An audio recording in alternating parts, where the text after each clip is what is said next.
নমস্কাৰ বন্ধুসকল, আজিৰ এই ভিডিঅ'টোলৈ আপোনালোক সকলোকে স্বাগতম জনাইছোঁ। আপোনালোকে থাম্বনেইল চাই গম পাইছেই চাগে আজি আমি কিহৰ ওপৰত আলোচনা কৰিম। আচলতে আজি আমি আলোচনা কৰিম হায়াৰ ছেকেণ্ডাৰী ফাৰ্ষ্ট ইয়েৰৰ যিটো এডমিশ্যন প্ৰচেছৰ বিষয়ে আলোচনা কৰিম। আৰু আপোনালোকে বহুতেই ষ্টেপ ৱাইজত এডমিশ্যনবিলাক কৰি গৈয়ে আছে আৰু এতিয়া আহি গৈছে লাষ্ট ষ্টেপৰ যিটো এডমিশ্যন প্ৰচেছ। গতিকে এই এডমিশ্যন প্ৰচেছটো কেনেকৈ হ'ব, কেতিয়া হ'ব, সকলো বিতংভাৱে আলোচনা কৰা হ'ব এই ভিডিঅ'ত। আৰু কি কি ডকুমেণ্ট লাগিব সেইবিলাকো আলোচনা কৰা হ'ব। গতিকে ভিডিঅ'টো এণ্ডলৈ থাকিব বুলি আশা থাকিল। আৰু এটা আপোনালোকলৈ অনুৰোধ, ভিডিঅ'টো লাইক কৰিব, শ্বেয়াৰ কৰিব বন্ধুৰ লগত, আৰু চেনেলটো ছাবস্ক্ৰাইব কৰিবলৈ নাপাহৰিব। কাৰণ আপোনালোকৰ এই এটা ছাবস্ক্ৰাইবে আমাক বহুতো অনুপ্ৰাণিত কৰে ভাল ভাল ভিডিঅ' বনাবলৈ। গতিকে অলপো দেৰি নকৰি ভিডিঅ'টো আৰম্ভ কৰোঁ। আপোনালোকে এই শ্লাইডত চাব পাইছে যে ষ্টাৰ্টিং ডেট অফ এপ্লাই অনলাইনটো হৈছে 23 এপ্ৰিলৰ পৰা 15 মে'লৈ। আৰু যিটো preparation of merit list by institute যিকোনো স্কুল কলেজে আপোনালোকৰ যিটো মেৰিট লিষ্টটো আউট কৰিব 16 মে'ৰ পৰা 18 মে'ৰ ভিতৰত। তাৰপিছত date of declaration of merit list 20 May' তাৰিখে হ'ব, আচলতে হৈ গৈছে। আৰু acceptance of admission offer by student সেইটো এতিয়া বাকী আছে। গতিকে 20 তাৰিখৰ পৰা 26 মে' তাৰিখলৈ আপোনালোকক টাইম দিয়া হৈছে, আপোনালোকে চাব পাইছে। তাৰপিছত লাষ্ট ষ্টেপটো আহি যাব confirmation of admission by institute 27 to 30 May'. 27 মে'ৰ পৰা 30 মে'লৈ দিয়া হৈছে কনফাৰ্মেশ্যন অফ এডমিশ্যনটো। আচলতে লাষ্ট ষ্টেপটোৱেই হৈছে এইটো। গতিকে 27ৰ পৰা 30 মে' তাৰিখলৈ আপোনালোকে ৱেইট কৰিব লাগিব। তাৰপিছত নেক্সট শ্লাইডলৈ যাওঁ। ইয়াত আপোনালোকে চাব পাইছে ছেকেণ্ড লাষ্ট এতিয়া অনলাইন এপ্লিকেশ্যন চলি আছে। গতিকে কি কি ডকুমেণ্ট লাগিব সেইটো আপোনালোকে চাই লওক। পাছপৰ্ট চাইজ ফটো লাগিব, তাৰপিছত 10ৰ মাৰ্কশ্বিট লাগিব, কাষ্ট চাৰ্টিফিকেট লাগিব, ডিচেবিলিটি হয় আপোনালোকে যদি তেতিয়াহ'লে ডিচেবিলিটি চাৰ্টিফিকেট লাগিব, নহ'লে নাই। তাৰপিছত TGL XTGLৰ কাৰণেও চাৰ্টিফিকেট যদি আছে তেতিয়াহ'লে ভাল, যদি নাই তেনেহ'লে প্ৰব্লেম নাই। যদি আপোনালোকে গেপ লৈ আছিলে তেতিয়াহ'লে গেপ চাৰ্টিফিকেট লাগিব। গতিকে আপোনালোকে গেপ চাৰ্টিফিকেট ৰেডি কৰি ল'ব। গতিকে আপোনালোকে চমুকৈ এইটো জানি ল'লে ষ্টাৰ্টিং ডেটটো কেনেকুৱা হ'ব আৰু কি কি ডকুমেণ্ট লাগিব। এতিয়া নেক্সট ষ্টেপলৈ আহোঁ। অনলাইনটো আপোনালোকে এতিয়া কেনেকৈ কৰিব লাগে। আচলতে এই অনলাইনটো হৈছে এইটোৰ কাৰণে একচেপ্টেঞ্চ অফ এডমিশ্যন অফাৰ, যিটো এডমিশ্যন অফাৰ কৰা হৈছে সেইটোৰ একচেপ্টেঞ্চৰ বাবে কৰা হ'ব এতিয়া যিটো অনলাইন এপ্লিকেশ্যনটো। গতিকে আপোনালোকে সেইটো কেনেকৈ কৰিব সেইটো চাই ল'ব।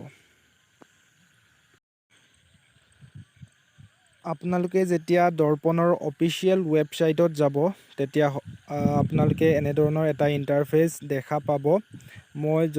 আপোনালোকে যদি দৰ্পণৰ অফিচিয়েল ৱেবছাইটটো জনা নাই তেতিয়াহ'লে মই ডেছক্ৰিপশ্যনত লিংকটো দিয়াৰ ব্যৱস্থা কৰি দিম। গতিকে আপোনালোকে কমেণ্ট বক্সত কমেণ্ট কৰিব, মই তেতিয়া ডেছক্ৰিপশ্যনত লিংকটো জনাই দিম আপোনালোকক।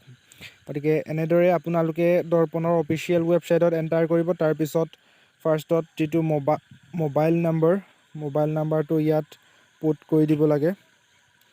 তাৰপিছত 10 ডিজিটৰ মোবাইল নাম্বাৰ। তাৰপিছত আপোনালোকে ডেট অফ বাৰ্থটো লিখিব লাগে। তাৰপিছত ইয়াত আপোনালোকে ডেট অফ বাৰ্থটো লিখি দিব লাগে তলৰ অপশ্যনত। তাৰপিছত আপোনালোকে লিখিব লাগিব ইয়াত আপোনালোকৰ যিটো ফৰ্ম ফিলআপৰ সময়ত, অনলাইনৰ ফৰ্ম ফিলআপৰ সময়ত আপুনি যিটো পাছৱৰ্ড দিছিলে সেইটো পাছৱৰ্ড ইয়াত দি দিব লাগিব। গতিকে আপোনালোকে ইয়াত গম পাইছে তিনিটা বাকচৰ ভিতৰত আপোনালোকে ফিলআপ কৰি দিব লাগিব। সেইটো আপোনালোকে এনেদৰে ফিলআপ কৰি দিয়াৰ পিছত লগ ইন এজ ষ্টুডেণ্ট অপশ্যনটোত ক্লিক কৰি দিব। তেতিয়া আপোনালোকৰ যিটো ইণ্টাৰনেটটো লোড হ'ব ধৰিব। মোৰ ইয়াত অকণমান টাৱাৰটো প্ৰব্লেম, গতিকে অলপ শ্ল' হৈছে।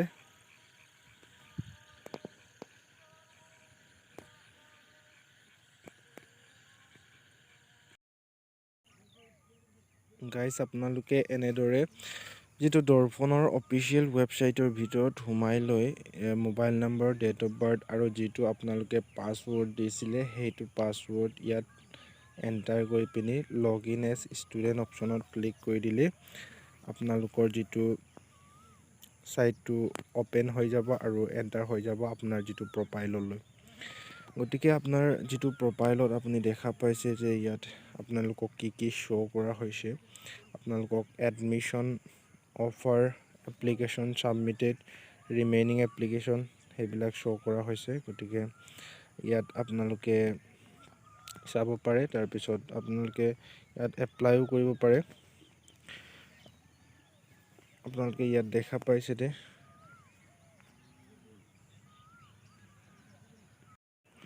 আপোনালোকে যদি এই আপাৰ ৰাইট কৰ্নাৰত যদি ক্লিক কৰে তেতিয়াহ'লে apply admission accept admission option এটা থাকিব। তাত আপোনালোকে গৈ ক্লিক কৰিব লাগিব। তেতিয়া আপুনি যিটো কলেজ চিলেক্ট কৰিছিলে সেই গোটেইকেইটা কলেজ ওলাই যাব। তাৰপিছত যদি আপুনি কোনটো কলেজত এডমিশ্যন ল'ব বিচাৰে সেইটো কলেজত এডমিশ্যন অপশ্যনটো ক্লিক কৰি দিলেই হৈ গ'ল। আৰু আপুনি যিটো অপশ্যনত ক্লিক কৰিছে তাৰ বাদে বাকীকেইটা গোটেইকেইটা কেঞ্চেল হৈ যায়, কাৰণ অকল এটা কলেজতে এডমিশ্যন কৰিব দিয়ে। গতিকে আপুনি চিলেক্ট কৰোঁতে সাৱধান হ'ব। আপুনি যোনটো কলেজটো বেছি ভাল পায় বা যোনটো কলেজত আপুনি যাব বিচাৰে সেইটো কলেজতহে আপুনি চিলেক্ট কৰিব। আদাৰৱাইজ আপুনি বেলেগ কলেজৰ পৰা কেঞ্চেল হৈ যাব। আপোনালোকে দেখা পাইছে তাতে কিছুমান এপ্লাই অপশ্যন এটা আছে। এপ্লাই অপশ্যনত ক্লিক কৰি দিলে আপোনালোকৰ যিটো ইনষ্টিটিউট আছে সেইকেইটা ইনষ্টিটিউট ইয়াত ওলাই যায়।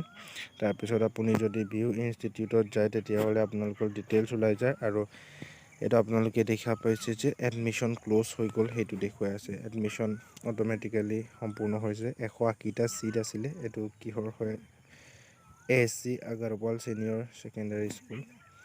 সেইটো এডমিশ্যন ক্ল'জ হৈ গ'ল। গতিকে আপোনালোকে এতিয়া মাত্ৰ অপশ্যনকেইটা চিলেক্ট কৰি দিব লাগে। আপুনি কোন কলেজত এপ্লাই কৰিছিলে তাৰ যিকোনো এটাত আপুনি চিলেক্ট কৰিব লাগিব।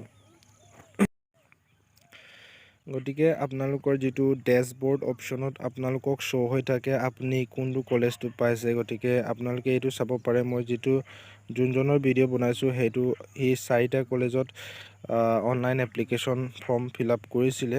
সি চিলেক্ট কৰিছে PV college Dhubri. PV college ধুবুৰীত সি এডমিশ্যন লৈছে। আপোনালোকে চাব পাইছে ইয়াত অলৰেডি শ্ব' হৈ আছে। কি লিখা আছে মই এবাৰ পঢ়ি দিওঁ। Admission request accepted by you.